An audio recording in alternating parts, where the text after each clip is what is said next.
और इसी बीच एक बड़ी खबर आपको बता दें, इजराइल पर हिजबुल्लाह का अटैक। हिजबुल्लाह ने ताबड़तोड़ रॉकेट दागे हैं। लेबनान से इजराइल पर लगातार हमले जारी है और एक बड़ी खबर, इजराइल पर एक बार फिर से हिजबुल्लाह ने टारगेट किया। एक तरफ इजराइल हिजबुल्लाह को टारगेट करा है तो दूसरी तरफ इजराइल पर भी हिजबुल्लाह की तरफ से देखिए जो मिसाइल छोड़े गए उसकी तस्वीरें आपको दिखा रखी है। रॉकेट दागे गए हैं, ताबड़तोड़ ये रॉकेट दागे गए। हालांकि इजराइल के एयर डिफेंस सिस्टम ने कई रॉकेट्स को इंटरसेप्ट कर उन्हें मार गिराया और ये जो तस्वीर हम आपको दिखा रहे हैं, लेबनान से बताया जा रहा है कि इजराइल पर हमले किए गए। तो इजराइल के तेल अवीव और यरूशलेम समेत मध्य इजराइल के बड़े हिस्से में युद्ध के सायरन गूंज रहे हैं। ईरान ने एक साथ सैकड़ों मिसाइल और ड्रोन दागकर इजराइल को दहला दिया। इतना ही नहीं, तेहरान ने दुनिया की लाइफलाइन यानी कि स्ट्रेट ऑफ हॉर्मुज को बंद कर दिया। पूरी दुनिया पर युद्ध के बादल मंडरा रहे हैं, देखिए रिपोर्ट। ये शनिवार की वो सुबह है जब इजराइल के लोग धमाकों की गूंज के बीच जागे। तेल अवीव से यरूशलेम तक सिर्फ सायरन सुनाई दे रहे हैं। ईरान ने एक के बाद एक कई मिसाइल और ड्रोन से तेल अवीव पर हमला किया है। ईरानी मिसाइलों की मार इजराइल के दिल यानी यरूशलेम तक पहुंच गई है। हमला सिर्फ इजराइल तक सीमित नहीं है। ईरान पड़ोसी खाड़ी देशों पर भी लगातार बमबारी कर रहा है, जिससे पूरा रीजन वॉर जोन बन गया है। सबसे बड़ी चुनौती वैश्विक अर्थव्यवस्था के लिए है। ईरान ने स्ट्रेट ऑफ हॉर्मुज को प्रभावी ढंग से बंद कर दिया है, जिससे दुनिया पर तेल संकट गहरा गया है। और सबसे विध्वंसक जंग लगातार जारी है। मयंक चौबे सर लगातार मेरे साथ बने हुए हैं। मयंक सर, वही सवाल मेरा जो था, वेनेजुएला के बाद क्या अब अमेरिका की नजर है ईरान के तेल पर? देखिए रुपमा जी, मैं इस मौके पर ना नहीं कहना चाहूंगा, क्योंकि एम क्या है अमेरिका का वो इस समय राष्ट्रपति ट्रंप या उनकी लीडरशिप ही जानती है। इसमें कोई दो राय नहीं है कि ईरान के पास में तेल का बहुत बड़ा जखीरा है। दुनिया में 4 किस्म के तेल पाए जाते हैं।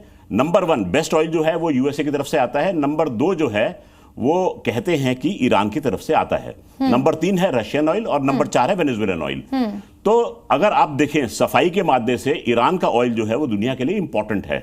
तो अमेरिका जो है, आपको ध्यान होगा सन 1953 में प्रेसिडेंट थे ईरान के मोहम्मद नाम मैं भूल रहा हूं उनका, 51 से 53 तक वो उनके राष्ट्रपति रहे हैं और उनको इसीलिए वहां से हटाया गया क्योंकि उन्होंने अपने ऑयल को पूरा नेशनलाइज किया था। सन 53 में उनको हटाया गया। शाह रिजा पहलवी आके गद्दी पे बैठ जाते हैं और वो अमेरिका के कहने पे चलते हैं। बात सबको विदित है। 79 में तख्ता पलट होता है और ये आ जाते हैं। तो इस समय अमेरिका की चाह हो सकता है ऑयल। बिल्कुल। और सबसे इंपॉर्टेंट बात जो मयंक सर आपने बताई कि देखिए ईरान का जो ऑयल है वो पूरी दुनिया के लिए बहुत इंपॉर्टेंट है। सेकंड ऑयल सबसे साफ जो है वो है और इसीलिए दुनिया के लिए बहुत इंपॉर्टेंट है। एक बार वॉर रूम का रुख कर लेते हैं। एक बड़ी खबर पूजा के पास है, MQ9 से जुड़ी हुई। पूजा, ओवर टू यू।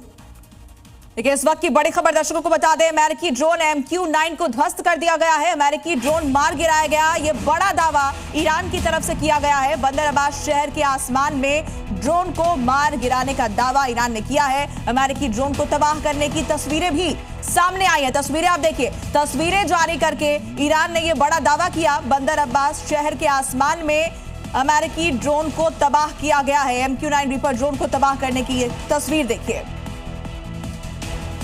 और कुछ और खबरों के लिए वापस रुख करते हैं मेरी सहयोगी अनुपमा का। बिल्कुल, देखिए अमेरिका के MQ9 ड्रोन को मार गिराया है। मयंक सर, मैं आपसे जरा समझना चाह रही हूँ ये MQ9 ड्रोन कितना ज्यादा घातक था ईरान के लिए और अब जब इसे मार गिराया गया तो ये कितना ज्यादा विनाशकारी या कितना ज्यादा नुकसानदायक अमेरिका के लिए हो सकता है? मयंक सर देखिए, MQ9 ड्रोन जो है वो घातक तो है ही। वो मिसाइल कैरी कर सकता है, वो डिसइंटीग्रेट हो सकता है, उसके कई पहलू हैं।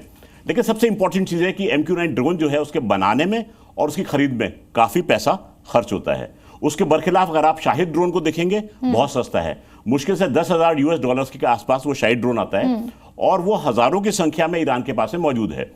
शाहिद ड्रोन को बड़े बेहतरीन तरीके से ईरान ने इस युद्ध में उतारा है। बिल्कुल सही। सस्ते में महंगी चीजों को टारगेट बनाकर उनको डिस्ट्रॉय करना।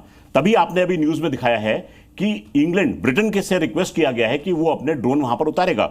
हजारों की संख्या में ऑक्टोपस एंटी ड्रोन सिस्टम जो हैं वो वहां पर उतारे जा रहे हैं। इस समय ब्रिटेन ने ऑलरेडी इस युद्ध में अपने एंटी ड्रोन स्पेशलिस्ट को वहां पर तैनात कर रखा है, रॉयल एयरटी की। तो ये एडिशनल चीज जा रही है। अब लोगों ने समझा है इस युद्ध में पैसा खर्च करके डिस्ट्रॉय करने में कोई फायदा नहीं है। सस्ते तरीके से युद्ध को लड़ा जा सकता है। ये ईरान की जो डिप्लोमेसी कह लीजिए इसे, या जो ताकत या बुद्धि कह लीजिए, वो कहीं ना कहीं बाकी देश भी सीखने की कोशिश कर रहे हैं।